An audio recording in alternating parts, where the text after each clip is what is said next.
नमस्कार, मैं मुकेश सुदैनिया। आप देख रहे हैं सीधे बोल यूपी। हमें अपने बच्चों को चंद्रशेखर और रानी लक्ष्मीबाई जैसा बनाना। आत्मबल व्यक्ति को ऊंचाइयों पर ले जाता है।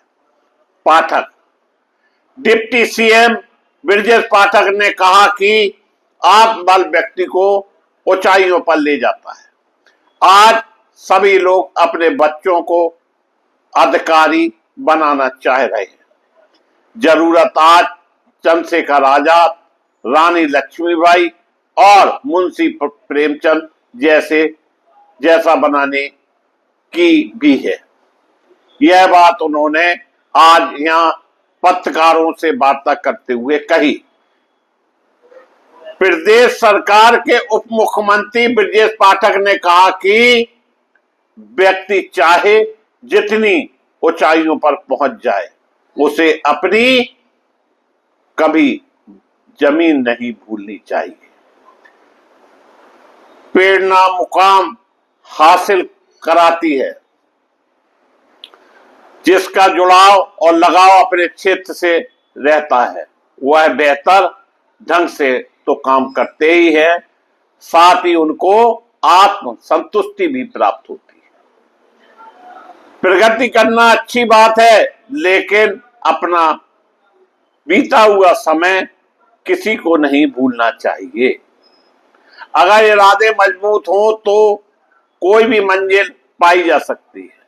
उन्होंने कहा कि शिक्षा से सब कुछ बदला जा सकता है। ग्रामीण क्षेत्र में शिक्षा पर विशेष ध्यान दिया जा रहा है। ग्राम चमारी में जो पुस्तकालय भवन खोला गया है, उससे क्षेत्र में निश्चित रूप से नई चेतना जागेगी। डिप्टी सीएम ब्रजेश पाठक ने कहा कि आज के बदले हुए दौर में हर व्यक्ति अपने बच्चों को आईएएस, आईपीएस सहित अन्य पदों पर बैठा हुआ देखना चाहता है। लेकिन आज जरूरत इस बात की है कि हमें अपने बच्चों को चंद्रशेखर आजाद, लक्ष्मीबाई, मुंशी प्रेमचंद जैसा बनाना होगा। बुंदेलखंड का जो गौरवशाली इतिहास रहा है, वह हमें बहुत कुछ सिखाता है।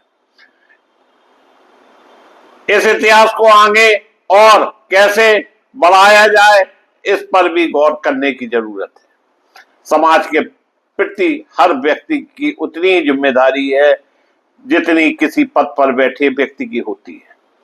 हर व्यक्ति अगर अपनी जिम्मेदारियों का निर्वाह ठीक ढंग से करने लगे तो कहीं कोई समस्या नहीं दिखेगी। बच्चों को शिक्षा के साथ साथ संस्कार देने की भी मेहनती आवश्यकता है।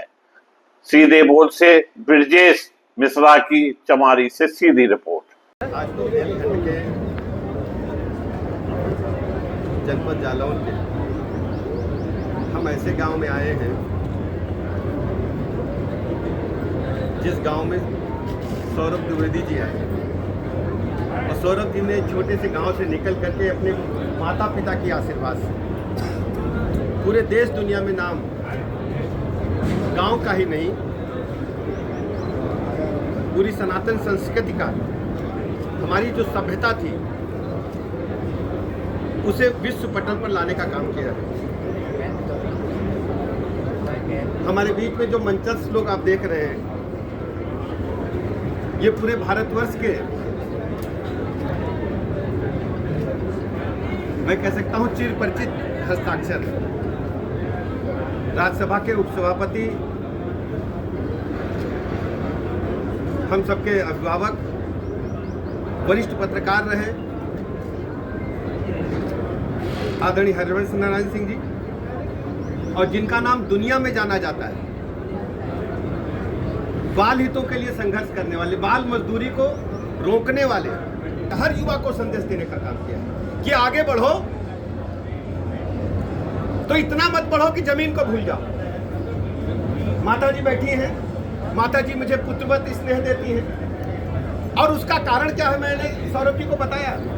हमारी अम्मा भी द्विवेदी थी, और अगर मैके से कोई आ जाता था तो पूरा चौका किचन खोल देती थी। हमारे गांव में चौका बोलते हैं किचन को। और कहती थी पहले यही खाएगा, बुलाओ उसको, बुलाओ, घर के अंदर बुला लेती थी। और डांट डपट करके उसको खाना खिला करके उनके जेब में जो भी पैसे होते थे 500, 1000, 200 उसको देती थी। कहती देखो गाँव तक, बाहर तक छोड़ के आओ, तुम्हारे मामा आए हैं, तुम्हारे नाना आए हैं। तो मैं तो अपनी अम्मा का प्रतिरूप देखता हूँ कि माँ ने जो प्रेरणा दी सौरभ को, सौरभ ने वास्तव में, मैं कह सकता हूँ कि जब तक कोई सोचा नहीं था कि डिजिटल दुनिया में भी पत्रकारिता की जा सकती है, सौरभ ने करके दिखाया। और सौरभ केवल ये न समझो कि गांव के लोग देहाती कपड़े पहनते हैं, सौरभ भी स्टार है। बम्बई में जो कपड़े पहने जाते हैं, सौरभ ने कुर्ता जब कल पहना, कल वाला कुर्ता मैं देख रहा था, अद्भुत था ना। आप लोगों ने आनंद लिया होगा। जी। ऐसा कुर्ता यहाँ पहनो नहीं जाती है, पहनो जाती नहीं। या तो साधारण कुर्ता, सौरभ ने कुर्ते में भी डिजाइन बनाया जी, बिल्कुल, तो इस बिल्कुल। बात का प्रतीक है कि गांव का बच्चा भी देश दुनिया में चमक को बिखेर कर सकता है, केवल आत्मबल चाहिए।